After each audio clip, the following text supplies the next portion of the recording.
ಪ್ರಧಾನಮಂತ್ರಿ ನರೇಂದ್ರ ಮೋದಿ ನೇತೃತ್ವದ ಕೇಂದ್ರ ಸರ್ಕಾರ ದೇಶದ ಎಲ್ಲ ಕ್ಷೇತ್ರಗಳಲ್ಲೂ ನಾರಿ ಶಕ್ತಿಗೆ ಆದ್ಯತೆ ನೀಡುತ್ತಿದ್ದು, ರಾಜಕೀಯವಾಗಿ ಅವರನ್ನು ಮುಖ್ಯ ವಾಹಿನಿಗೆ ತರುವ ಉದ್ದೇಶದಿಂದ ನಾರಿ ಶಕ್ತಿ ಮಸೂದೆಯನ್ನು ಮಂಡಿಸಲಾಗಿತ್ತು.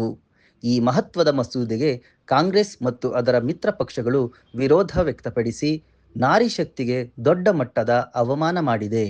ಇದು ಮಹಿಳೆಯರಿಗೆ ಮಾಡಿರುವ ಅತಿ ದೊಡ್ಡ ದ್ರೋಹ ಮತ್ತು ಮೋಸವಾಗಿದ್ದು, ಇದನ್ನು ಕರ್ನಾಟಕ ರಾಜ್ಯ ಮಹಿಳಾ ಬಿಜೆಪಿ ಮೋರ್ಚಾ ತೀವ್ರವಾಗಿ ಖಂಡಿಸುತ್ತದೆ.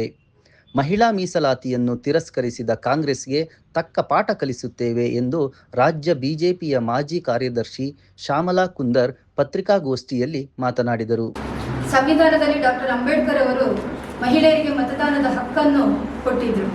ಮಹಿಳೆಯರ ಅಭಿವೃದ್ಧಿ ಆಗಬೇಕು, ಮಹಿಳೆಯರ ನೇತೃತ್ವ ಇರಬೇಕು. ಮಹಿಳೆ ಖಾಲಿ ಫಲಾನುಭವಿ ಮಾತ್ರ ಅಲ್ಲ, ರಾಷ್ಟ್ರ ನಿರ್ಮಾಣ ಕಾರ್ಯದಲ್ಲಿ ಕೂಡ ಮಹಿಳೆಯರ ಭಾಗವಹಿಸುವಿಕೆ ಅತಿ ಅಗತ್ಯ. ವಿಕಸಿತ ಭಾರತ, ಸಶಕ್ತ ಭಾರತ, ಬಲಿಷ್ಠ ಭಾರತ ಆಗಬೇಕು ಅನ್ನುವಂತಹ ನಿಟ್ಟಿನಲ್ಲಿ ಈಗಾಗಲೇ ಪಂಚಾಯತ್ ರಾಜ್ ವ್ಯವಸ್ಥೆಯಲ್ಲಿ ತಾಲೂಕು ಪಂಚಾಯತ್ ಇರ್ಬೋದು, ಗ್ರಾಮ ಪಂಚಾಯತ್ ಇರ್ಬೋದು, ಜಿಲ್ಲಾ ಪಂಚಾಯತ್ ಇರ್ಬೋದು, ಇದರಲ್ಲಿ 50% ಮಹಿಳೆಯರು ಪಾಲ್ಗೊಂಡು ಅನೇಕ ಸಾಧನೆಯನ್ನು ಗ್ರಾಮ ಪಂಚಾಯತ್ ಮಟ್ಟದಲ್ಲಿ ಮಾಡಿ ತೋರಿಸಿದ್ದಾರೆ. ಆ ನಿಟ್ಟಿನಲ್ಲಿ ಲೋಕಸಭೆ, ರಾಜ್ಯಸಭೆ ಮತ್ತು ವಿಧಾನಸಭೆಯಲ್ಲಿ ಕೂಡ ಮಹಿಳೆಯರ ಧ್ವನಿಗೆ ಒಂದು ಶಕ್ತಿ ಇರಬೇಕು. ರಾಷ್ಟ್ರ ನಿರ್ಮಾಣ ಕಾರ್ಯದಲ್ಲಿ ಮಹಿಳೆಯರು ಕೂಡ ಭಾಗವಹಿಸಬೇಕು ಅನ್ನುವಂತಹ ನಿಟ್ಟಿನಲ್ಲಿ 2023ರಲ್ಲಿ ಸೆಪ್ಟೆಂಬರ್ನಂದು ನಾರಿ ಶಕ್ತಿ ವಂದನ್ ಬಿಲ್ ಅನ್ನು ಅವತ್ತು ಮಂಡನೆ ಆಯಿತು. ನಮ್ಗೆಲ್ಲರಿಗೂ ಗೊತ್ತಿದೆ, ಆ ಬಿಲ್ಲಿಗೆ ಅನುಮೋದನೆ ಸಿಕ್ಕುವ ನಿಟ್ಟಿನಲ್ಲಿ ಮೊನ್ನೆ ಏಪ್ರಿಲ್ 16, 17, 18ರಂದು ವಿಶೇಷ ಅಧಿವೇಶನವನ್ನು ಕರೆಸಿ ದೇಶದ ಪ್ರಧಾನಿಯವರು ಈ ಒಂದು ನಾರಿ ಶಕ್ತಿ ವಂದನ್ ಅನ್ನುವುದನ್ನು ಮಂಡನೆ ಮಾಡಿದ್ರು. ಬೇರೆ ಮಸೂದೆಗಳಿಗೆಲ್ಲ ನಾವು ಮಸೂದೆಗಳು ಅಂತ ಹೆಸರಿಡ್ತೇವೆ, ಆದರೆ ಈ ಬಿಲ್ಲಿಗೆ ನಾರಿ ಶಕ್ತಿ ವಂದನ್ ಅನ್ನುವ ಹೆಸರನ್ನಿಟ್ಟು ನಾರಿ ಶಕ್ತಿಗೆ ವಂದನೆಯನ್ನು ಸಲ್ಲಿಸುವಂತ ಕೆಲಸವನ್ನು ದೇಶದ ಪ್ರಧಾನಿ ಮಾಡಿದ್ರು. ಕೇವಲ ಹೇಳಿಕೆಗಾಗಿ ಮಾತ್ರ ಅಲ್ಲ, ಯತ್ರ ನಾರ್ಯಸ್ತು ಪೂಜ್ಯಂತೆ ರಮಂತೆ ದೇವತಾ ಅಂತ ಭಾರತದಲ್ಲಿ ನಾವು ಹೇಳ್ತಾ ಬರ್ತಾ ಇದ್ದೇವೆ. ಅಂತಹ ಮಹಿಳೆಯರಿಗೂ ಕೂಡ ಪೂಜ್ಯವಾದ ಸ್ಥಾನ ಸಿಗಬೇಕು. ಅನೇಕ ಕ್ಷೇತ್ರದಲ್ಲಿ ತನ್ನದೇ ಆದ ಸಾಧನೆಯನ್ನು ಮಹಿಳೆಯರು ಮಾಡಿದ್ದಾರೆ. ಆ ನಿಟ್ಟಿನಲ್ಲಿ ರಾಜಕೀಯವಾದಂತಹ ಪ್ರಾತಿನಿಧ್ಯ 33% ಮಹಿಳೆಯರಿಗೂ ಸಿಗಬೇಕನ್ನುವಂಥ ನಿಟ್ಟಿನಲ್ಲಿ ಈ ನಾರಿ ಶಕ್ತಿ ವಂದನ ಅಧಿನಿಯಮವನ್ನು ಅದರ ಬಗ್ಗೆ ಸುದೀರ್ಘವಾದ ಚರ್ಚೆ ಆಗಿತ್ತು. ಇಡೀ ದೇಶದ ಮಹಿಳೆಯರಲ್ಲಿ ಎಲ್ಲ ಮಾತೃಶಕ್ತಿಯಲ್ಲಿ ನಾವೆಲ್ಲರೂ ಅತ್ಯಂತ ಸಂಭ್ರಮ ಪಡ್ತಿದ್ದೀವಿ. ಈ ಒಂದು ಮಸೂದೆ ಜಾರಿ ಆಗ್ತದೆ. ಲೋಕಸಭೆ ಮತ್ತು ರಾಜ್ಯಸಭೆ, ವಿಧಾನಸಭೆಯಲ್ಲಿ ಮುಂದಿನ ದಿನದಲ್ಲಿ ನಾವು ಮಹಿಳೆಯರನ್ನು ಹೆಚ್ಚಿನ ಸಂಖ್ಯೆಯಲ್ಲಿ ಕಾಣಲಿಕ್ಕೆ ಸಿಗ್ಬೋದು.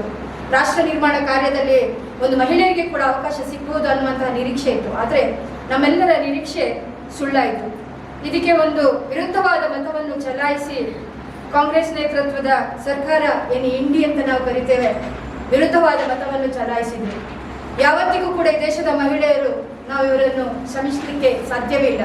ಯಾಕಂತ ಹೇಳಿದ್ರೆ ಮೈ ಲಡ್ಕಿ ಹೂ ಲಡ್ ಸಕ್ತಿ ಹೂ ಅಂತ ಹೇಳಿಕೆಯನ್ನು ಕೊಡ್ತಾರೆ. ಆದರೆ ಮಹಿಳೆಯರ ವಿಚಾರ, ಮಹಿಳೆಯರಿಗೆ ಶಕ್ತಿ ಸಿಗ್ಬೇಕನ್ನುವಂತ ಈ ವಂದನಿಗೆ, ನಾರಿ ಶಕ್ತಿ ವಂದನಿಗೆ ಮತವನ್ನು ಹಾಕುವುದರಲ್ಲಿ ವಿಫಲರಾಗ್ತಾರೆ. ಕೇವಲ ರಾಜಕೀಯವಾಗಿ ತಮ್ಮ ಕುಟುಂಬದ ಸದಸ್ಯರು ಮಾತ್ರ ಮೇಲ್ಮನೆಯಲ್ಲಿ ಇರಬೇಕನ್ನುವಂತಹ ಆಶಯವನ್ನು ವ್ಯಕ್ತಪಡ್ತಾರೆ. ಸಾಮಾನ್ಯ ಮಹಿಳೆಯರು ಕೂಡ ಇವತ್ತು ಲೋಕಸಭೆ, ವಿಧಾನಸಭೆಯಲ್ಲಿ ಕೂಡ ಅವರು ಕೂಡ ತಮ್ಮ ಧ್ವನಿಯನ್ನು ಪ್ರಸ್ತುತಪಡಿಸಬಹುದು ಅನ್ನುವಂಥ ನಿಟ್ಟಿನಲ್ಲಿ ಈ ಮಸೂದೆ ಜಾರಿಯಾಗಿದ್ರೆ ಅವಕಾಶ ಖಂಡಿತ ಸಿಗ್ತಿತ್ತು. ನಮ್ಮೆಲ್ಲರಿಗೂ ಗೊತ್ತಿದೆ, ಇವರಿಗೆ ಅಧಿಕಾರ ಮಾತ್ರ ಮುಖ್ಯ, ಆದ್ರೆ ಮಹಿಳಾ ಸಬಲೀಕರಣ ಮುಖ್ಯ ಅಲ್ಲ ಅಂತ.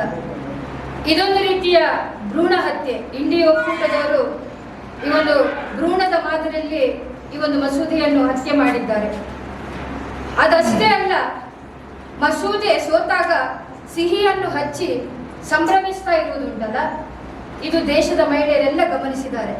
ಖಂಡಿತವಾಗಿಯೂ ಯಾರೆಲ್ಲ ಮಹಿಳೆಯರು ಅಲ್ಲಿ ಲೋಕಸಭೆಯಲ್ಲಿ ವಿರೋಧವಾಗಿ ಮತವನ್ನು ಮಾಡಿದ್ದಾರೆ, ನಮ್ಮ ಎಂಪಿಗಳು, ಅವರಿಗೆ ಯಾರೆಲ್ಲ ಮತವನ್ನು ಹಾಕಿದ್ದಾರೆ ಮಹಿಳೆಯರು, ಅವರನ್ನು ಕ್ಷಮಿಸಲಿಕ್ಕೆ ಸಾಧ್ಯ ಇಲ್ಲ.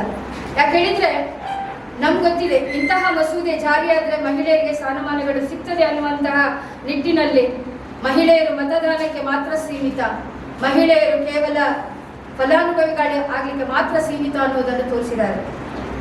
ಇತಿಹಾಸದಲ್ಲಿ ಮಹಿಳೆಯರಿಗೆ ಅವಮಾನ ಮಾಡಿದಂತಹ ವ್ಯವಸ್ಥೆಯನ್ನು ನಾವು ಗಮನಿಸಿದ್ದೇವೆ. ಯಾರು ಕೂಡ ಮಹಿಳೆಯರಿಗೆ ಅವಮಾನ ಮಾಡಿ ರಾಜ್ಯಭಾರವನ್ನು ಮಾಡಿದ್ದನ್ನು ನಾವು ನೋಡಲಿಕ್ಕೆ ಅಸಾಧ್ಯ. ರಾವಣ ಇರ್ಬೋದು, ಕಂಸ ಇರ್ಬೋದು.